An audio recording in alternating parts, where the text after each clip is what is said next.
EG-ийн буюу аюугийн тухай ярьж хөр бэлтлээ. За ингээд юун төрөнд манай суугийг дэмждэг хөөрхөн үзэгч нартаа маш их баярлж байгаа шүү. Та нар маань subscribe дараагүй бол дараад өгөөрэй. Мөн лайка дарж ирцээ бүртгүүлээрэй. За одоо бүгдээрээ аюутайгаа танилцах аялалдаа гарцгаая. Аюу 1993 оны 5 сарын 16-нд төрсөн надтай адилхан үхрийн орд юм бэлээ. 47 кг жинтэй 162 см өндөртэй. Аюу ер нь багасаа л одоо дуучин болох те entertainment салбарт бол карьер хөөх сонирхолтой байсан. Тиймдээж жүжигчний одоо тийм хичээлд сууж эхэлсэн байдаг байгаа. Тэгээ баг сургуульд сурч байхдаа болохоор ерөнхийдөө бол гэр бүлийнхэн санхүүгийн байдал муудаад эцэст нь тэд нар Кёнгийн мууч руу нүүсэн байгаа. Тэгээ тухайн үед тэнд амьдардаг байхдаа аюу маань эмээтэйгээ үеэлтэйгээ ийм жомоор дүрсэн жижигхэн тийм өрөөнд амьдардаг байсан гэж сүүлд бол ярьсан байдаг. Тэгээд аюу болохоор дунд сургуульд байхдаа дуулах одоо ирмэлзлийг хэрхэн олж авсан бэ гэх юм бол нэгэн сургуулийнхаа спортын тэмцээнд түүний одоо ингэж дуулж үзүүлсэн үзүүлбэрээрээ бусад хүүхдүүд маш их түүнийг биширч алга ташиж байгаа нь одоо түүнд мотивашн өгсөн байгаа байхгүй юу?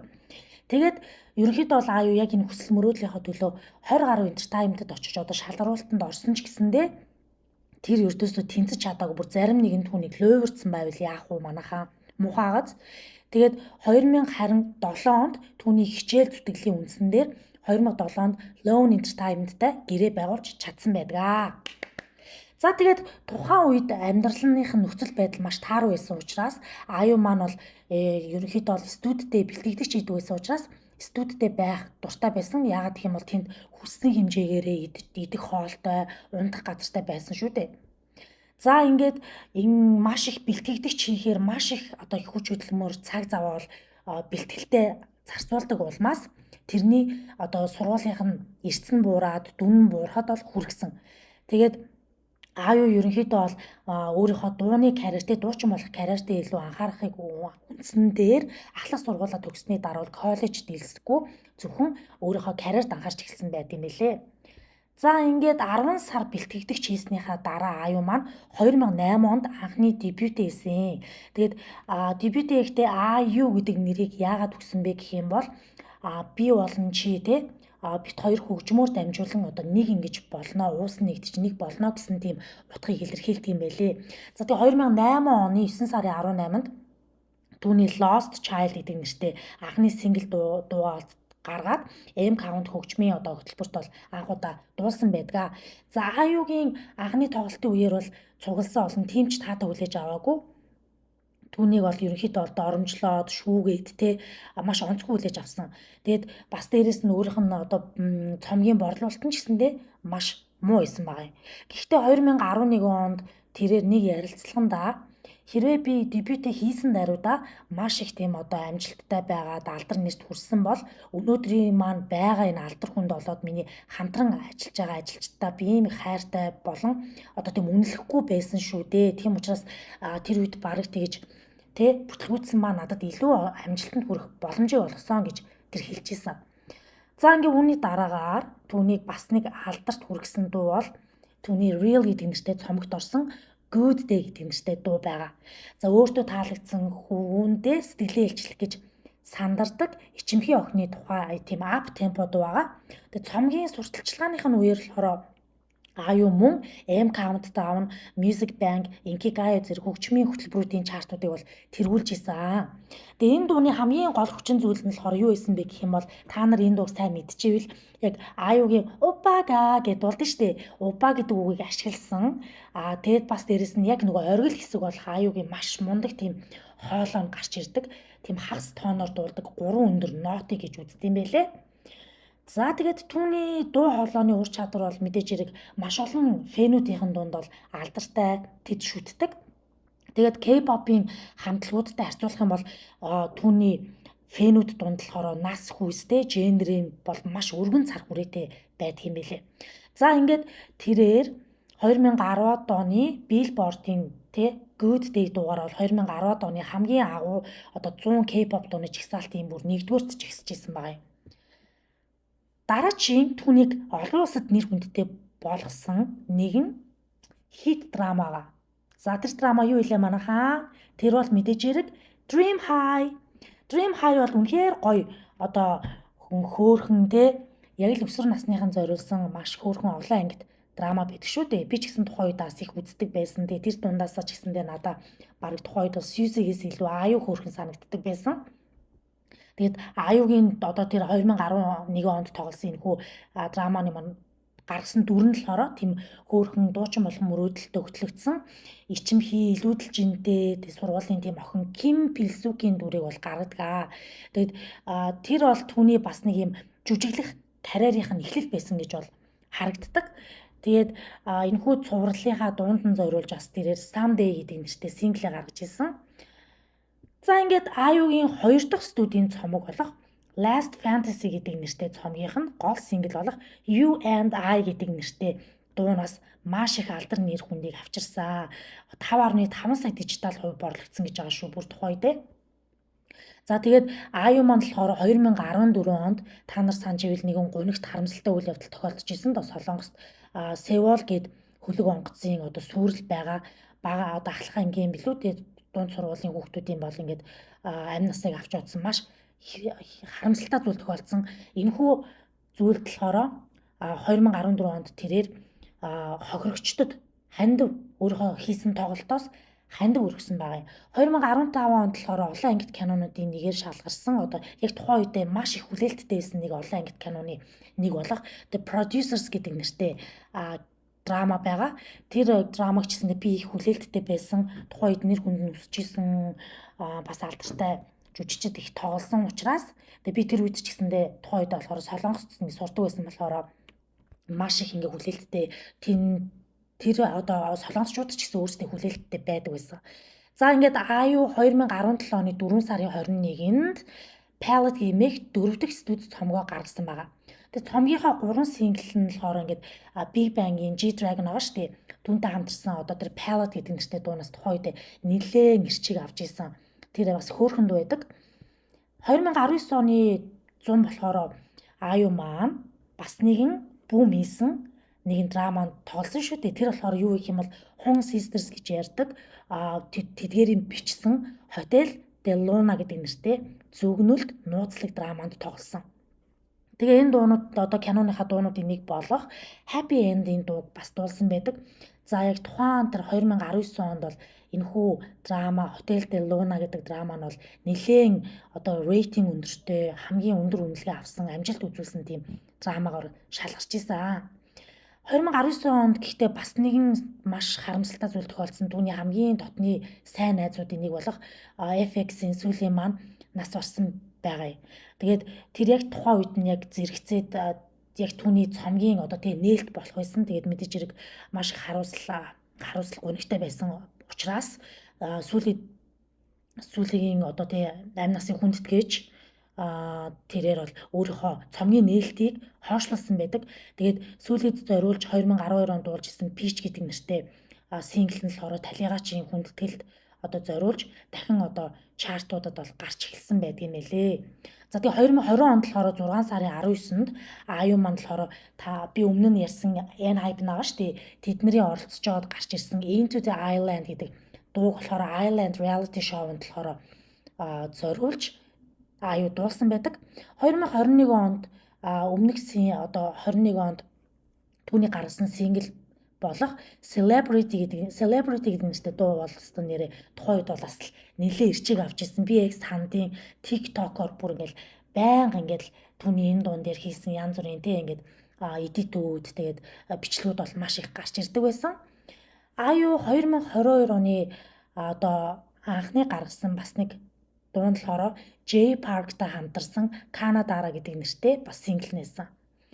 За 9 сарын 17-нд тухайн оныхоо 9 сарын 17-18-нд аюу Сөүлийн Олимпийн цэнгэлт хүрээлэнд Golden Hours гэдэг нэртэй улбар шар нарны доор гэдэг нэртэй тоглолтоо хийсэн. Тэнд тоглосон анхны одоо тоглолт хийсэн анхны солонгос эмэгтэй уран бүтээлч бас болж исэн байгаа юм. За тэгээд мөн сард болохоор Dream гэдэг одоо нөгөө мөрөөдөл гэдэг нэртэй кинонд болохоор аюу маань Пак Сожунтай хамт бас тоглосон байдаг шүү дээ. Netflix-ээр гарч ирсэн. За ингээд түүний дараагаар одоо мэдээж хэрэг яг одоогоор бүүн болоод байгаа, шуугаан тариад байгаа тий. Би ч гэсэндээ эхний ангиудыг үзээд бол миний сэтгэл зүрх үнэхээр хөдөлсөн. Ялангуяа манай Пак Богумын бүр ингээ ус руу шумбаж ороод аюу руу одоо ингээ бүр ингээд сэлээд хүрээд ирдэг дээ. Тэр хэсэг бол ингээд бүр хаасайгүй эдит хийгдсэн яваадсан. Тэгээд хамгийн гоё санагдсан юм гэх юм бол энэ нөгөө Bruno Mars-ийн Lady Gaga хоёрын David the Smile дээр ингээ эдит хийсэн бүр ингээд яг ингээ шар ус Goosebumps гэх шар ус босгоно гэдэг шиг бүр ингээ үнэхээр гоё сэтгэл төрүүлээ. Бараг би тэрийг үзснээсээ болоод энэ драмаг бол үзэж эхэлсэн. Тэгээ ер нь бол анги болгон дээрээ маш их тийм ухаарл хайрладаг тий. Эхний жишээлх юм бол 1 2 дугаар ангитар бол тэр ээж охин хоёрын ээж нь хичнээн одоо гаднаа хүүтэн хүндий боловч охиныхоо төлөө бүр юу хийж ин те бүх амьдралаа хүүхдүүдийн төлөө зориулсан тэр эмэгтэйн тухай тэгээд охиныгоо ирээдүйд те өөршгөө болохгүй тулд юм ядуу зүудэ амьдруулахгүй тулд өөртөө ихтэй эрдэм боловсралтай болохын тулд өмнөр нь орж өөрийгөө золиослж байгаа зэрэг энэ тухай бол гардаг. Бас Пак Богум маань хэрхэн түнд хайртай болж байгаа вэ гэдэг эсвүүдээс гардаг шүү дээ. Маш олон гоё сонирхолтой эсвүүд гардаг. Тэгээд энэ киногаар энэ драмагаар бол миний бодож байгаагаар Чежу рүү аялах хүмүүсийн аялагчдын тоол нэлээд жуулчлалыг бол илүү дэмжиж байгаа, хөгжүүлж байгаа юм шиг надад санагдсан. Маш олон хүмүүс Чежу рүү явах хүсэх байхаа. За тэгээд энэ кино бол мэдээж ярих юм бол маш их зүйл яригдана. За дараа жилийн түүний төсөл гэх юм бол 2026 онд тэрээр сая Lovely Runner гэдэг драмагаар нэлээд бүр ингээд дэлхийд дахинд бол бараг л Hollywood star болчихсон Bong Joon-ho гэд манай бас царай өндөр жүжигчин байгаа шүү дээ. Тэр жүжигчинтэй хамт 21-р зууны их хунтаажийн эхнэр гэдэг нэртэй романтик драманы бас нэгэн эмэгтэй гол дүр одоо түүний гол дүрт нь тоглох нь бол батлагдсан байгаа. Тэгэхээр дараа жил бас энэ хоёрын хамтралыг харах нь шүү дээ манайхаа. За одоо бүгдээрээ мэдээж ирэх түүний хайр дурлал руу орцгоё. За юун дөрөнд аюу маань болохоор өөрөө маш удаан хугацаанд крашлж ирсэн нэгэн алдарсан байдаг. Тэр хэн блэ манайхаа мэддгүүд нь дор комент хэсэгт бичээд өгөөрэй. За мэдээж ирэг тэр бол манай Big Bang хамтлагийн Taeyang байгаа. За Taeyang-ыг бол маш их крашлдаг байсан. Тэгээ би бас нэг санаж байна нэг Running Man л биш за уучлаарай манайхаа буруулж магадгүй шүү. Ямарчсан нэг reality show-ны үеэр түүнийг краштайгаа ингээд ярих боломж олж байна гэ Taeyang-тай уцаар ярьж агаад тэгсэн чинь Taeyang юунаас бүр ингээд хүрээд ирдэг байхгүй юу. Тэгсэн чинь бүр нөгөөд чинь бүр ингээд краш харчаад бүр амар догтлоод үсрээд бүр баярлаад тэгээд хазар дээр нь үнсдэг лөө тэ нэг тийм хэсэг гардیں۔ За би зургийг нь оруулчихна. За тэгээд одоо бүгдээрээ мэдээж хэрэг түүний хайр дурлалын анхны үе одоо үерхлэн батлагдсан цацагдчихсэн тэр мэдээлэл нь бол 2015 онд аюу болон инди рок дуучин Чан Киханаар болдож гинэ гэсэн мэдээ бол гарч ирсэн. Гэвч 2017 онд болохоор тэд 4 жил хамт байснаа саяхан салсан гэдгээ бол мэдгдсэн байгаа юм. Гэхдээ 2022 оны 12 сарын 31-нд шинэ жилийн хосууд болгооч Dispatch-аас аюу болон жүжигчин И Жонсуг нарыг 4 сар үерхсэн гэж мэдээ цацагдсан. Ингээд тэдний хоёр агентлаг бол цуу яриг нь бас баталсан. Confirm хийсэн тухайд. Тэгээ тэр хоёрыг бол ингээд салчихсан энэ гэсэн янз бүрийн тийм шуумод бол зүгээр ингээд гарч ирээд идэм байлээ. Яг албан ёсоор бол тэр хоёрыг одоо орол салсан гэсэн агентлагаас нь ч юм уу өөрсдөө ч юм уу ингэж батлагдсан бол тийм мэдээлэл бол байхгүй байд юм байл шүү манайхаа. За одоо бүгдээрээ түүний сонирхолтой баримтууд руу орцгоё. За аюу бол мэдээж хэрэг маш авиастай, хөөрхөн, тэгээд хичээнгүү, сайхан сэтгэлтэй одоо дуучин жүжигчин байгаа. Тэгээд түүнийг бол анх одоо шалгаруултанд тэнцэхгүй маш их шалгаруултанд бол орж исэн гэж ярьж исэн да. Тэгвэл JYP маань JYP-ийн шалгаруултанд тэнцээгүй учраас JYP ингэж хэлсэн байгаа юм. Аюуг шалгаруултанд аваагүй бид нар ажилчныг халнаа гэж бас нэг тийм одоо юу мэр чи хошин шогийн байдлаар ч юм уу тий нийтдээ байдлаар ингэж бас хэлсэн байгаа байхгүй юу. За тэгээ аюун болохоор дээрлэлтийн эсрэг компанид ажил бас өрнүүлдэг. Өмнөд Солонгосын бас үндэсний цагдаагийн газрын бүр элчин байлээ. Тэгээд 2013 онд цагдаагийн байгууллагын хүндэт гишүүн бас болж исэн. Аюу 2016 онд өөрийнхөө төгссөн ахлах сургууль байгаа шүү дээ. Тэндээ болохоор өөр шигээ ингээд ахлах ангидаа хүсэл мөрөөдлийнхөө төлөө явъя гэсэн ч гэсэндээ явж чадахгүй, гэр бүл нь ядуу тий санхүүгийн байдал тулгамдсан тийм хүүхдүүдэд тэтгэлэг олгодог. Аюугийн тэтгэлэг гэж нэрлсэн тийм хандив тэтгэлэг өгдөг сантай юм байлээ. Тэгээд аюугийн какао Энтертаймтай байгуулсан гэрээний хугацаанд дуусны дараа дахин сунгахыг зөвшөөрсөн боловч хэд хэдэн болцол тавьсан. Тэндээ юу гэж тавьсан гэж аюугийн багийг яг тэр чигээр нь үлдээх. Тэгээд дээрэс нь тэдний цалинг бүгднгийн нэмэх гэж байгаа байхгүй юу? Үнэхээр сайхан сэтгэлтэй байгаа зү. Зөвхөн өөрийгөө бодоод зогсохгүй, өөрийнхөө хажуу хавьд байдаг орчин тойрныхоо хүмүүс ч гэсэндээ хайрлж хамгаалдаг нь эндээс харагдаж байгаамаа. За тэгээд аюугийн фэн клубын нэрийг UINA гэж нэрлэдэг. Ямар утгатай вэ гэх юм бол U гэдэг маань англиар бол чи гэсэн үг, I гэдэг маань хятадаар хайр гэсэн үг, на гэдэг маань солонгосоор би гэсэн үг. Тэгэхээр чи болон те чи надад хайртай, би чамд хайртай гэсэн утгыг бол агуулж байгаа юм л да.